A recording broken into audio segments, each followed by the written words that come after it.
আসুন এই দারুণ দাবদাহ থেকে মুক্তি দিতে একখণ্ড স্বর্গ দেখাই আপনাদের। প্রকৃতির আদরে লুটোপুটি খাওয়া একখণ্ড পবিত্র প্রশান্ত শৈল্পিক লীলাভূমি। দেখুন, এই দেখুন, এখানে আকাশ কেমন ঝুঁকে পড়ে টেনে নিচ্ছে মাটির ঘ্রাণ, বাতাস কেমন বিশুদ্ধ মুক্ত মোহময়, শরীর থেকে মর্তের ধুলোমাটি ধুয়ে ফেলে একদল সতীর্থ গড়ে তুলেছেন এই অনন্য নৈসর্গ।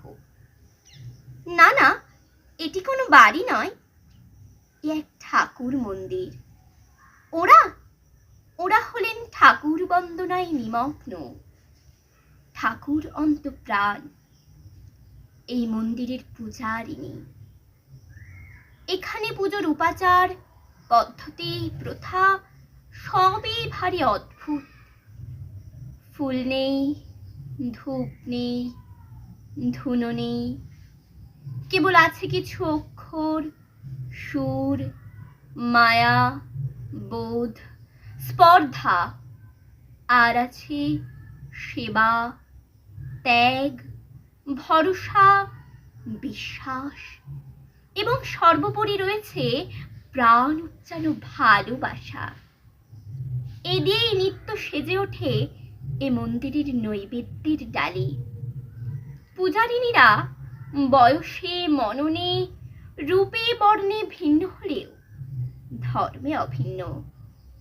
এদের ধর্ম প্রেম। ওই দেখুন, মন্দিরের দোর খুলছে যে সদ্য কৈশোর উত্তীর্ণা যুবতীটি, উনি হলেন কাদম্বরী ওরফে নতুন বৌঠান বা হেকেটি ঠাকুরন।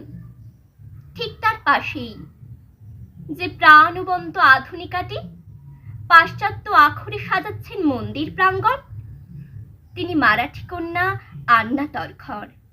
হ্যাঁ, নলিনী নামটি তারই। ওই কোণার দিকে দু চোখ বন্ধ করে যে অপূর্ব সুন্দরী বিদেশিনীটি আইরিশ গানে সারছেন তার সন্ধ্যারতি, তিনি স্কট কন্যা লুসি।